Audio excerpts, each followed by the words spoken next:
Então, essa oposição, né, entre a contração e a descontração, este espaço é aquilo que nós denominamos ficção, ou, ao menos, é aquilo que caracteriza, para o Ocidente, né, o que se denomina ficção, segundo Foucault. E se temos de pensar esta ficção, se é um imperativo da modernidade tardia pensar a ficção, né, assim como foi o imperativo dos clássicos pensar a verdade, né? Ou seja, temos que pensar em regime de ficção, assim como já tivemos que pensar, né, no regime da verdade ou da realidade, né? É um imperativo, né? Nós, no entanto, não poderíamos fazê-lo, evidentemente, segundo o mesmo modelo, segundo o modelo do cogito. Mas somos obrigados a seguir uma direção que se caracteriza como, em vez da existência plena e indubitável, que é o caminho do cogito, a incerteza da dispersão e do vazio, né? O que equivale, então, a uma outra expressão que o Foucault também usa e é comum aos dois, a ele e ao Blanchot. Tudo isso significa que agora há que se fazer, que eles chamam de a experiência nua da linguagem. A experiência nua da linguagem é exatamente a linguagem que já não mais está ao abrigo do cogito, que se desenvolve na dispersão e no vazio e em algo que depois o Blanchot vai chamar também na proliferação dos sentidos, né? Que é alguma coisa muito próxima da desordem, né? E não da ordem metódica do pensamento de índole racionalista. O encontro do indeterminado, o encontro do aberto, né? Onde já não há condições para afirmar com a mesma convicção: eu sou. Né? No disperso, no aberto, no indeterminado, né? Já não se tem mais um contexto, né, em que com segurança se possa dizer eu sou, como na afirmação cartesiana. É neste sentido que a linguagem literária, em seu afastamento de si, em sua autodispersão, vai como que dissolver a interioridade, vai nos lançar para fora da densidade do eu. Sim, é preciso pensar a linguagem, é preciso pensar o fora, é preciso pensar a linguagem literária. Mas não se trata mais de algo análogo ao pensamento do pensamento, característico do regime clássico de reflexão. Não se trata mais de aplicar à linguagem um pensamento seguro da sua identidade interna. Isso significa uma forma de constatar a instabilidade do sujeito na contemporaneidade. Precisamente uma certa inadequação entre a linguagem em seu ser e a consciência de si. E o Foucault e o Blanchot vão também desenvolver um raciocínio em que, no limite, o desvelamento do ser da linguagem equivale, na modernidade tardia, a um certo apagamento da consciência de si.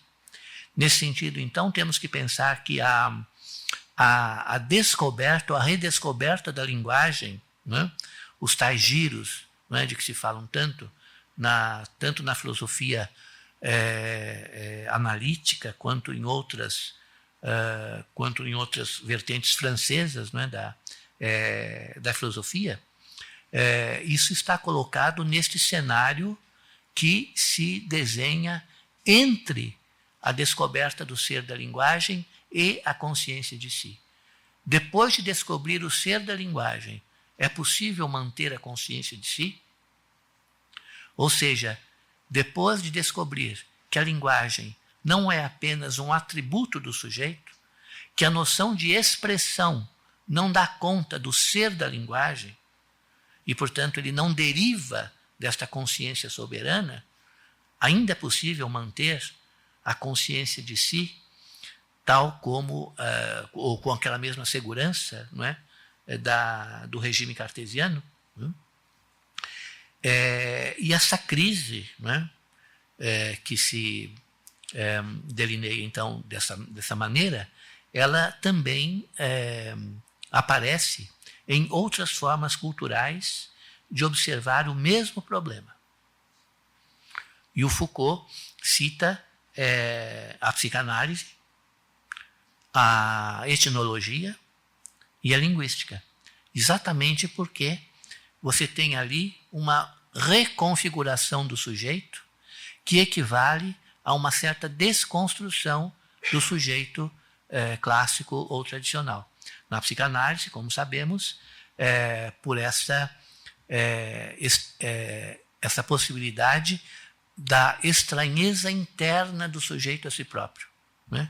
Na etnologia, que aqui equivale à antropologia estrutural, né, Lévi-Strauss, pelo fato de que você pode decifrar sistemas autônomos sem que eles tenham que ser remetidos às subjetividades constituintes, né? Os mitos, o parentesco, todas aquelas coisas que o Lévi-Strauss, não é, tenta mostrar que são estruturas que não dependem da constituição subjetiva. E a linguística, não é, que depois do Saussure também passou a contar com esta possibilidade estrutural, né, que mantém os signos naquele regime diacrítico, né, de relações, né, sem que seja preciso atribuir esta estrutura da linguagem a uma constituição subjetiva explícita, né, que seja a sua condição, né? Então, é a consciência de si, é o sujeito, né, que vai, por assim dizer, perdendo o seu espaço de hegemonia, né, à medida que essas manifestações do ser da linguagem vão se constituindo, né? Não se pode esperar que esses sintomas todos, né, psicanálise, etnologia, linguística, se agrupem de modo a constituir alguma positividade que nos permitisse assumir uma posição igualmente clara em relação à questão, né? Isso seria justamente tentar remetê-los de novo àquela consciência constituinte que organiza o pensamento e a sua expressão, não é? Quem pensa na estrutura antropológica? Quem pensa no sistema diacrítico da linguagem? Quem pensa nas relações internas do aparelho psíquico, não é? Quem pensa, quem institui, quem constitui? Já não é mais possível responder essa pergunta. E, portanto, não seria o caso de tentar assumir uma posição constituinte em que pudéssemos, de novo, restabelecer relações como antigamente. O que podemos dizer é que o olhar que se pode lançar a esses fenômenos, né, põe em questão a própria reflexão filosófica e a positividade do saber. Isso nos leva a constatar exatamente o que seria, nos aproximamos de novo, vou sempre falar disso sem definir, mas vamos nos aproximando gradualmente, né? Isso nos aproxima novamente do pensamento do exterior, que não podemos definir porque ele não possui formas ou categorias, justamente por ser aquele pensamento que está fora do regime da reflexão, da lógica, né, da subjetividade moderna. De qualquer modo, a experiência contemporânea aponta, de muitos modos, para esta experiência do exterior. O pensamento do exterior, que não pode ser definido, é uma experiência do exterior. E apresenta-se assim como algo que põe em questão a cultura dos séculos em que esta experiência da exterioridade permaneceu invisível, né? Uma vez que, se podemos supor que ela sempre esteve presente ali, né, na interioridade, a dicotomia entre o visível e o invisível, a interioridade e a exterioridade, escondia isso que nós estamos tentando descobrir agora, essa autonomia, essa diferença da exterioridade, do fora. A crítica da metafísica feita por Nietzsche mostrou que as ideias, mesmo aquelas que parecem ser as mais íntimas do espírito, aquelas que ele produz, não é? Como sua manifestação mais interna, acabam por denunciar a proveniência da linguagem e desse poder de determinação, né, da linguagem. Né? Daí a relação que Nietzsche faz entre a metafísica e a gramática. Né?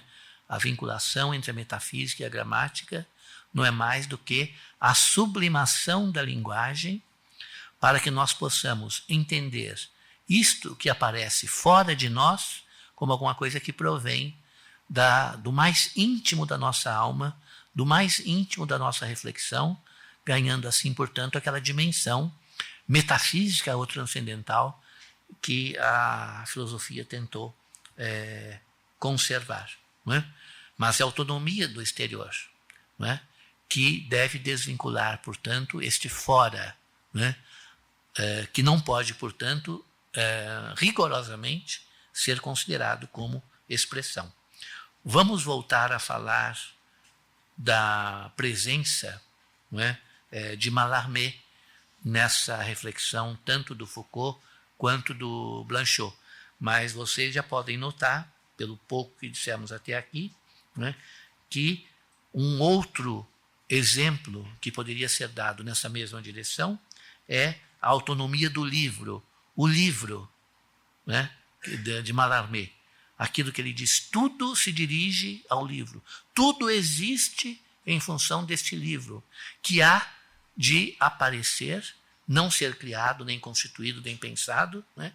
Que há de se colocar numa autonomia absoluta, fora do pensamento, fora da própria linguagem, da própria poesia, da própria expressão. Né? E que será, então, o grande testemunho do desaparecimento do sujeito e do desaparecimento do autor, porque será o livro sem autor. Também outro exemplo, outro sintoma que o Foucault menciona neste caso, né, que é bastante compreensível na sua linha de raciocínio, né, é o Artaud, né, na medida em que a linguagem e o pensamento passam a se revelar não mais nas suas características reflexivas e expressivas, mas nos gestos do corpo e na transformação da fala em grito. Então, no teatro do absurdo, do Artaud, também nós temos aí, nesse quadro da modernidade, né, tardia, o aparecimento, não é, deste mesmo fenômeno. E, finalmente, em Bataille, né, que para o Foucault é a experiência do limite do pensamento, né, como transgressão. A literatura de transgressão é a experiência do limite do pensamento. Então, Sade, de certa forma, mas Bataille uma forma mais, talvez, consciente, né, desta possibilidade da literatura, aparecem como exemplos, né, desta experiência da transgressão. Mas, ao mencionar esses autores, digamos assim, esses episódios, né, marcantes dessa transformação, dessa passagem ao fora, né, é claro que, mais do que todos eles, o que Foucault tem em mente, e o seu interlocutor privilegiado, é Blanchot. A grande dificuldade em falar da experiência do pensamento do exterior está em que, para fazer isso, teríamos que abandonar a própria dicotomia interior e exterior. Isso Foucault aprendeu com Blanchot. Né? Não se chegará ao fora, não se pensará a exterioridade no seu sentido puro, enquanto pensarmos a dicotomia interno, externo, interior, exterior. Esse regime dicotômico, esta reciprocidade, é justamente o que impede a radicalidade do pensamento do exterior, do pensamento do fora. É o que Blanchot tentou, então, é a fronteira que o Blanchot tentou superar. Né? Essa dicotomia e todas as outras dicotomias que impedem que o pensamento justamente se transforme. Né? As dicotomias existem para que o pensamento não se transforme, uma vez que toda transformação dependerá sempre de uma certa reciprocidade. É sujeito, é objeto. É interior, é exterior. É significante, é significado. Né? Então, toda vez que nós queremos fazer a passagem, essa passagem sempre dependerá da manutenção, da paridade, né, desses elementos. Daí a insistência com que a lógica da filosofia sempre fez questão de manter e cultivar dicotomias, né, como se elas pudessem orientar o nosso pensamento no sentido de impedi-lo de tomar uma decisão, uma única decisão. Uma decisão que pudesse sair completamente de um certo território e entrar em outro. Né? Então, é nesse sentido que o esforço, né, de Blanchot se dá e Foucault procura, então, compreendê-lo. Né? Nós somos habitualmente levados a supor que, deixando a interioridade, toparíamos com o seu oposto, que seria igualmente positivo e também pronto a nos acolher ou a nos contrariar. Né? Mesmo que numa posição idealista mais radical, possamos questionar a exterioridade no seu sentido substancial, como faz o Berkeley, por exemplo, né? Não existe substância exterior, é uma ilusão, é uma palavra. Né? Ainda assim, o pensamento sempre se dá nesse regime da dicotomia, porque mesmo para recusar a exterioridade é preciso pensá-la.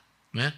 E se eu vou descrer da exterioridade, é porque eu estou justamente criticando a representação da exterioridade que se dá em mim. E, portanto, essa densidade do pensamento da exterioridade permanece. Né? E essa suposição, então, nos mantém ainda num estilo reflexivo tradicional. Né? Porque nós estamos habituados também, não só com as dicotomias, mas também com a contradição e a contrariedade. E aqui inicia-se uma crítica que nós vamos depois ver também a seguir, bastante virulenta e muito característica de uma certa vertente do pensamento francês, a dialética, quer dizer, a Hegel. Não é? Estamos habituados às dicotomias, às contradições e às contrariedades. Pensamos nesse regime. Não é? E, portanto, temos que encontrar o exterior como contraditório do interior. Tentamos isso. Não é? Mas do que se trataria aqui não seria propriamente o contrário da interioridade, e sim o limite do pensamento. O pensamento, tal como nós habituamos a cultivá-lo, é o pensamento da interioridade. A única maneira de chegar à exterioridade não é pensar o contrário, é chegar pela exaustão a um certo limite do pensamento da interioridade. E aí cair no vazio. Não cair em outra coisa, em outro território, em outra configuração, em outra organização. Cair no vazio e na dispersão, que é, então, radicalmente o que temos que entender como sendo o fora ou o exterior em sentido puro. Né? O vazio infinito, né?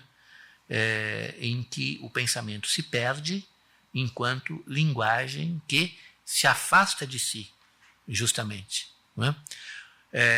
Estamos habituados a entender cartesianamente que o pensamento, o que quer que ele pense, para onde quer que ele vá, estará sempre junto de si. Né? E há várias asserções da filosofia, desde o século XVII até o século XIX, que insiste sempre nesta tese. Podemos não coincidir com nada, mas cada um coincide consigo, pelo menos. Não é? Então, essa proximidade, não é, da qual nós não poderíamos nos livrar, porque é constitutiva, seria como parar de pensar. Não é? Aquela experiência que o Descartes faz quando ele prova o cogito. Não é? É possível parar de pensar? É possível dizer não penso, não existo? Não é? Ou sempre que digo qualquer coisa, o pensamento e a existência estarão ali fatalmente governando, né, o meu pensamento e minha linguagem. No entanto, a possibilidade que se trataria aqui seria justamente perder-se nesse afastamento de si, não manter o pensamento próximo de si e prolongar aquele encontro do cogito, mas pelo contrário, o afastamento. Nesse sentido, diz o Foucault ainda no mesmo texto, atingido o seu próprio limite, a linguagem não vê surgir a positividade que a contradiz, mas o vazio em que vai se apagar. E, na direção desse vazio, ela deve ir, aceitando se desencadear no rumo, na imediata negação daquilo que ela diz, em um silêncio que não é a intimidade de um segredo, mas o puro exterior, onde as palavras se desenrolam infinitamente. Então, não o infinito no seu sentido coeso, fechado, o infinito atual, né, como se diria da linguagem clássica, mas esse desenrolar infinito. A linguagem, quando cai nesse lugar, por assim dizer, esse não lugar, né, ela então é ali onde as palavras se desenrolam, né, de modo infinito, aí, como diz o Foucault. Não se deve esperar, portanto, dessa exterioridade uma articulação que fosse simétrica à da interioridade, embora contrário. Né? Nosso pensamento sempre opera assim. Né? Entre os contrários, há simetria. Né? O avesso, o direito e assim por diante. Né? E, portanto, esperamos sempre, né, na contrariedade, na passagem dialética ao outro, né, encontrar o simétrico. Nega, mas é simétrico. Né?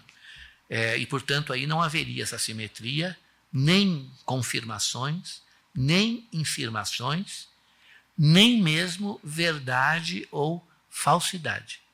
Se supomos, então, que essas são categorias construídas pelo discurso reflexivo. Né?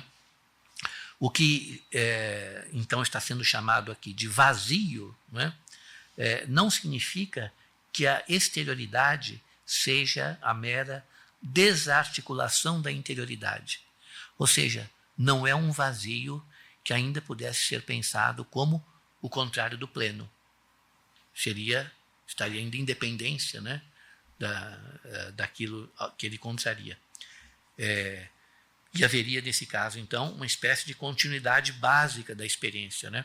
Faço a experiência do pleno, faço a experiência do vazio, faço a experiência do sim, faço a experiência do não, e por aí vai, naquilo que logo mais nós veremos, então, o Foucault e o Blanchot chamarem de pensamento dialético, do qual deveríamos nos livrar, segundo eles, né?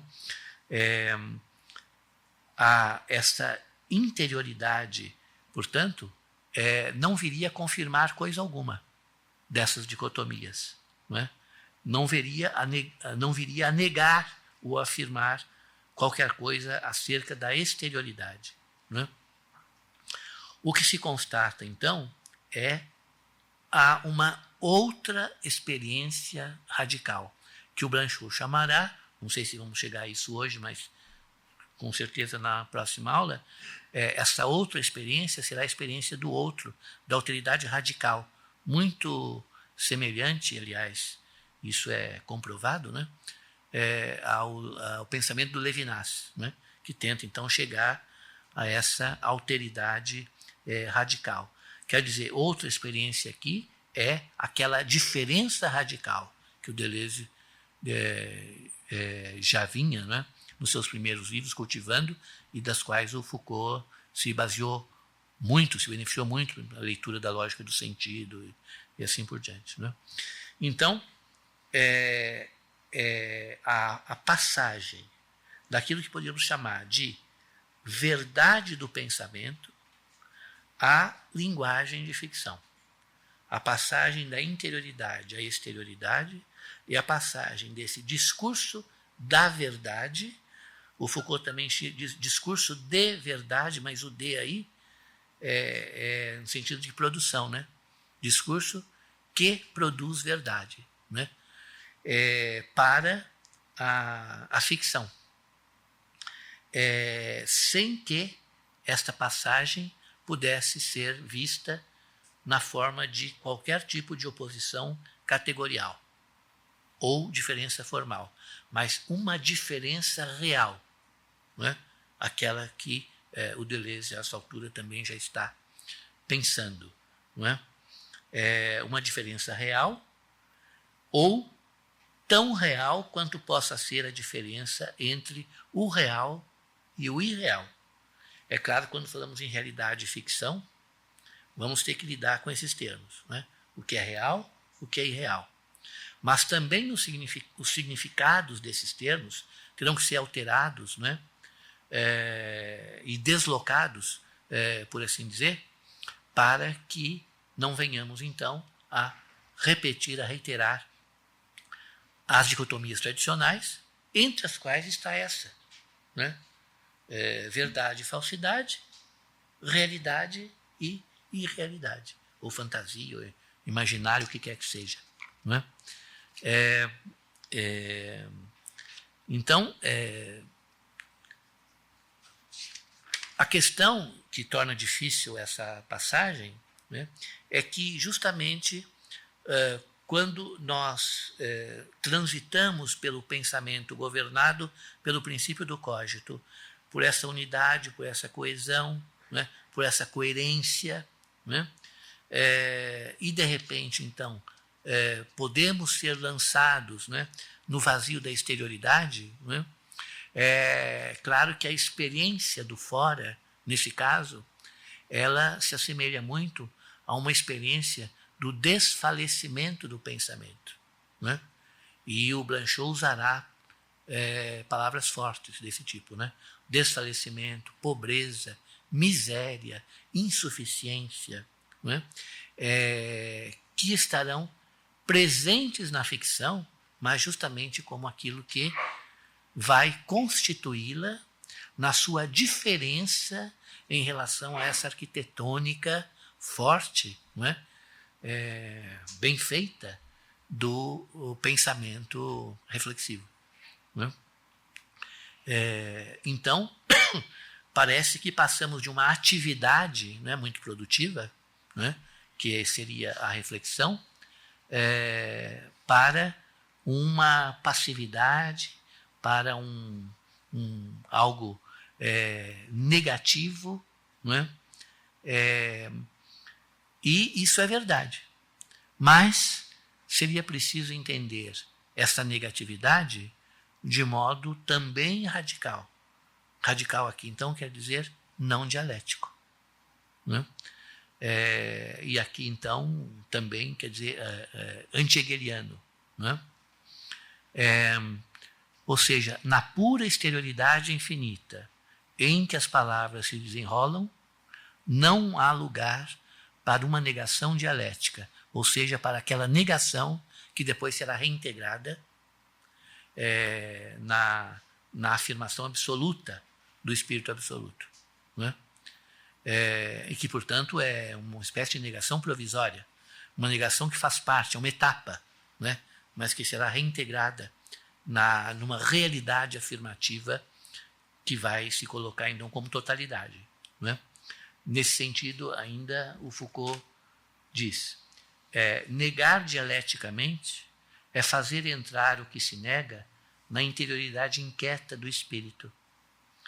Negar seu próprio discurso, como faz Blanchot, é fazê-lo incessantemente passar para fora de si mesmo, despojá-lo a cada instante, não apenas daquilo que ele acaba de dizer, mas do poder de enunciar. O anti-hegelianismo aqui está presente, então, nesta espécie de interioridade inquieta. De onde vem a inquietação da interioridade? Certamente o seu poder de negação. Mas o seu poder de negação é também o seu poder de incorporação. Né? Então, essa interioridade inquieta que só vai se aquietar quando todo o negativo estiver incorporado na totalidade do Espírito Absoluto que repousa em si. Né? Então, essa tradição agostiniana da plenitude, né, que desemboca em Hegel, né, nesse caráter absoluto de um espírito totalmente afirmativo, a totalidade se afirma a si mesma, não há mais lugar para negação. Houve, mas como processo, como engendramento, né, já não há mais. Então, é isto que segundo Foucault, Blanchot quer modificar. A negação não cessa nunca. E essa palavra incessante vai aparecer quase que tecnicamente usada pelo Blanchot, exatamente para mostrar que não se trata de um processo no sentido hegeliano, de um processo que destina, né, a configurar uma totalidade. Trata-se do infinito. Essa negação, ela equivale a esse desenrolar infinito das palavras, né, que, ao acontecer, desfalece, desaparece, despoja-se, né, daquilo que foi dito e do poder de dizer, não está no texto que nós citamos. Então, é a tentativa de superar a negação hegeliana, que ainda seria concebida sob a égide de uma afirmação totalizante, ou, diriam alguns, totalitária, né? Para que possamos, então, fazer com que esse jorro negativo, né, se espraie, se disperse infinitamente, sem que qualquer totalidade venha a se organizar a partir daí, e assim escapamos, né, da dialética hegeliana, da incorporação da negação ao processo,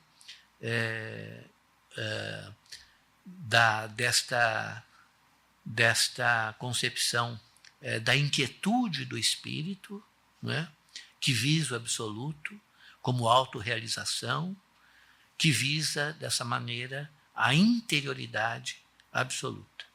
Né? Costuma-se dizer que a totalidade em Hegel supera as dicotomias, isso realmente está posto na intenção, né, do Hegel. Superar as dicotomias por exemplo, no caso do interior e do exterior, seria então algo que aconteceria através da conservação do momento da exterioridade na interioridade absoluta. Né? Quer dizer, a superação da dicotomia se dá pela dialética. Né? Aufhebung, né? Nega e conserva, e, portanto, a realidade subsequente mantém uma estrutura, né, na qual nada desapareceu, mas apenas houve uma incorporação da etapa à totalidade. A exterioridade incorporada no espírito. Muitos dirão, se o espírito incorporou a exterioridade, ele não é mais simplesmente interior. Porque a exterioridade incorporada significa a superação da dicotomia. Justamente o que o Hegel não queria era conservar. Exterioridade, interioridade, dizer o espírito é interior, mas lá está a exterioridade como seu oposto. Não, o espírito é absoluto. Então, neste caso, a exterioridade incorporada da interioridade conserva o seu perfil, não é? Mas o absoluto é interior a si. Isso o Hegel não deixa de afirmar. Né? E, portanto, a exterioridade, né, é a interioridade da exterioridade. A exterioridade adquire seu sentido, nós sabemos por que ela teve que existir, né? Para que a interioridade pura e absoluta pudesse se realizar, superando a oposição, né, entre o interno e o externo. Portanto, não há nenhum afastamento de si, pelo contrário, tudo se aproxima, tudo se torna coeso, tudo, né, se torna o único absoluto. A integração total, né, por via do processo dialético, pelo qual se chega então à interioridade plena. Né?